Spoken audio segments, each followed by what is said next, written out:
এতটাই সুন্দর নরম টেস্টি অ্যান্ড জুসি মোমো খেতে কে না পছন্দ করে বলুন তো? আপনাদের বাড়িতে নিরামিষ? তাহলে এই মোমোর রেসিপিটা আপনাদের জন্য। তো চলুন মোমো বানিয়ে নেওয়ার জন্য আমি এখানে নিয়েছি ময়দা। আর হ্যাঁ, আমি সঞ্চিতা, আপনারা দেখছেন সঞ্চিতার রান্নাবান্না চ্যানেল।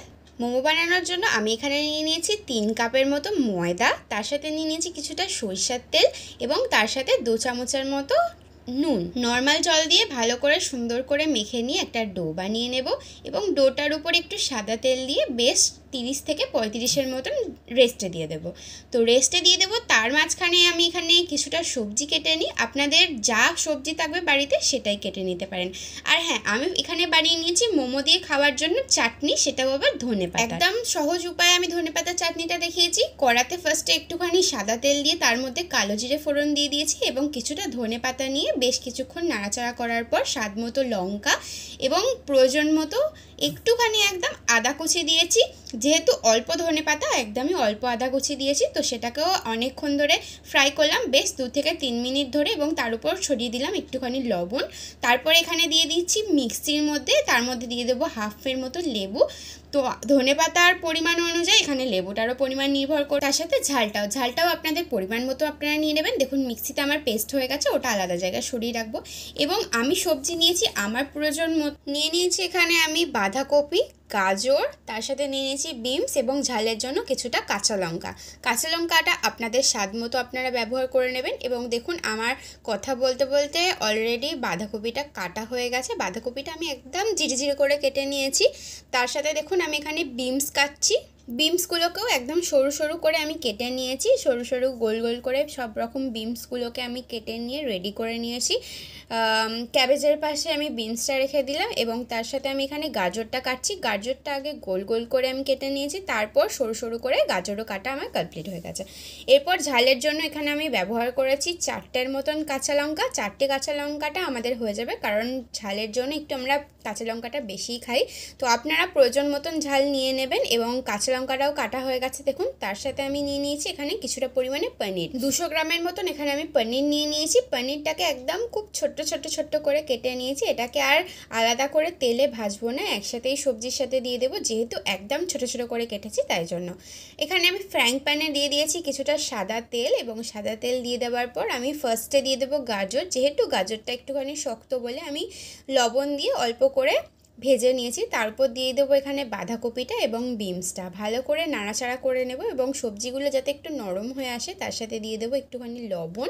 আপনারা চাইলে লবণটা একটুখানি সবজিগুলো নরম হয়ে আসার পরেই দিয়ে দিতে পারেন। তো ভালো করে দেখুন নাড়াচাড়া করার পর একটুখানি ফাঁকা করে নেব কড়ার মাঝখানটা, করে নিয়ে এখানে আদা দিয়ে দিয়েছি বেশ 1 চামচের মতন। আদাটা দিয়ে আমি এখানে একটুখানি সাদা তেল দিয়ে ভালো করে নাড়াচাড়া করে নিয়েছি। আর হ্যাঁ, এখানে আমি বলি আদাটা আমি দিয়েছি এখানে গ্রেট করে, আর আপনারা চাইলে এখানে ছোট করে কুচি করে নিয়েও দিতে পারেন। এবং আমি এখানে লবণ ব্যবহার করেছি 2 চামচের মতন, এবং উপর থেকে গোলমরিচের গুঁড়ো ছড়িয়ে দেবো, এটা একটু পরে দেবো। তার আগে আমি এখানে কেটে রাখা যে আমার পনিরগুলো ছিল, পনিরগুলো দিয়ে দিয়েছি এবং পনিরগুলো দিয়ে ভালো করে নাড়াচাড়া করে নিয়ে সবজিটা সুন্দরভাবে মিশিয়ে নেব। আর গ্যাসের ফ্লেমটা সেখানে আমি একদমই লো করে রেখে দিয়েছিলাম। তার উপর দিয়ে আমি ছড়িয়ে দিচ্ছি এখানে গোলমরিচ গুঁড়ো, আর তার সাথে দিয়ে দিয়েছি এখানে আমি কিছুটা ভাজা মশলা। আপনারা চাইলে ভাজা মশলার জায়গায় এখানে চাট মশলাও 1 চামচের মতন ব্যবহার করতে পারেন, সেখানে ফ্লেভারটা আরও সুন্দর একটা আসে। তো এখানে দেখুন আমার সবজিটা রেডি হয়ে গেছে। সবজিটা রেডি হয়ে যাওয়ার পর আমি এখানে ময়দার ডোটা আবার নিয়ে চলে এসে বেশ কিছুক্ষণ ধরে মাখিয়ে নিলাম, মানে যেটা আমি রেস্টে দিয়ে দিয়েছিলাম 30 থেকে 35 মিনিটের মতো, সেটাকে আবার হাত দিয়ে নাড়াচাড়া করে বেশ কিছুক্ষণ ডলে নিয়ে এবং সরু ছোট্ট করে লেচি কেটে নিলাম। লেচি কেটে নেওয়া কমপ্লিট হয়ে যাওয়ার পর দেখুন লেচিটাকে আমি ফার্স্টে রুটির মতো করে ময়দা দিয়ে বেলে নিলাম। আপনারা চাইলে একটা বড় জায়গায় বড় রুটির মতন বেলে নিয়ে তার মাঝখানে ছোট বাটি বসিয়ে করতে পারেন মোমো শেপ, মানে মোমোর যে ছোট্ট লেচিটা হবে তার থেকে যে রুটিটা বেরোবে ওটা ছোট করে আপনারা কেটে নিতে পারেন। কিন্তু আমি ছোট লেচি করে একেবারে রুটির মতোই বেলে নিচ্ছি। সাইজটা ঠিক একটা লুচি যেমন হয় ওরকম টাইপের হবে, খুব বেশি মোটা না আবার খুব বেশি পাতলাও না, একটা মিনিমাম যে রুটি হয় ওরকম টাইপের শেপ দিয়ে বেলে নিয়েছি। তারপর এই মাঝখানে যে পুরটা করেছি, অর্থাৎ সবজির পুরটা মাঝখানে এরকমভাবে আমি দিয়ে নিয়েছি। বেশ কিছুটা এখানে পুর দিয়ে দিয়েছি, মানে সবজিটা দিয়ে দিয়েছি এবং এবং বেশ কিছুটা এখানে আমি চিজ ব্যবহার করেছি।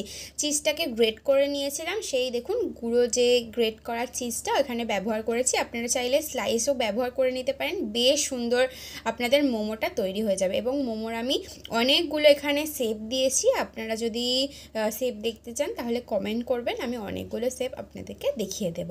তো যাই হোক, আমার এখানে মোমোগুলো দেখুন কমপ্লিট হয়ে গেছে, বেশ অনেক ধরনের মোমো আমি এখানে বানিয়ে নিয়েছি। এবার আসছি স্টিমে দেব। তার আগে আমি এখানে জল গরম বসিয়ে দিয়েছি, জল গরমটা বেশ একদম ফুটন্ত হয়ে যাবে। তার মাঝখানে আমি দেখুন এখানে ফুটোওয়ালা আমার গামলা ছিল, সেই গামলাটা আমি ব্যবহার করেছি। আপনারা চাইলে মোমো স্টিমারও ব্যবহার করতে পারেন, সেটা 3 থাকের হয়, খুব সুন্দর দেখতে হয়। আমার কাছে সেটা অ্যাভেলেবেল ছিল না বলে আমি ব্যবহার করিনি। এই গামলাটা বসানোর আগে এখানে আমি একটু তেল ব্রাশ করে নিয়েছি, সাদা তেল দিয়ে আমি ব্রাশ করে নিয়েছি। তো ব্রাশ করে নিয়ে নেওয়ার পর আমি মোমোগুলো সুন্দরভাবে সাজিয়ে নিয়ে বেশ কিছুক্ষণ জলটা হাই ফ্লেমে দিয়ে আমি এখানে চাপা দিয়ে দিয়েছি। তো চাপা দিয়ে আমি এখানে বেশ কিছু 15 থেকে 20 মিনিট সময় নিয়ে নিয়েছি, এবং সময় নিয়ে নেওয়ার পর দেখুন আমার মোমোগুলো এত সুন্দর ফুলে গেছে আর এত সুন্দর ভিতরটাও জুসি হয়েছিল। যেহেতু আমি সবজিটা অনেকক্ষণ ধরে নাড়তে চাড়তে একটা জুসি ভাব এনেছিলাম এবং নরম টাইপের হয়েছিল সবজিটা, মোমোর ভিতরে সবজিটা খুবই সুন্দর হয়েছিল। তো আমার রেডি হয়ে গেছে এখানে মোমো। আপনারা চাইলে বাড়িতে এত সুন্দর মোমো বানিয়ে ভগবানকে ভোগ দিয়েও খেতে পারবেন। হ্যাঁ, আমি এই মোমোটা ভগবানকে ভোগ দিয়েই খেয়েছি, কারণ হচ্ছে এখানে আমার যে মোমোটা তৈরি হয়েছিল পিওর ভেজের, তাই জন্য আমি ভগবানকে এটা ভোগ দিয়েই নিবেদন করেছিলাম। তো দেখুন আমি মোমোটা ভেঙে দেখাচ্ছি, আমার মোমোটা এত সুন্দর, খুবই সুন্দর একটা ফ্লেভারও এনেছিল ভিতরটা, খুব সুন্দর জুসি হয়েছিল। সেটা আমি ওই ধনেপাতার চাটনি আর এখানে আমি কিষানের সস দিয়ে সার্ভ করে নিলাম, সবাই দারুণ বলেছিল।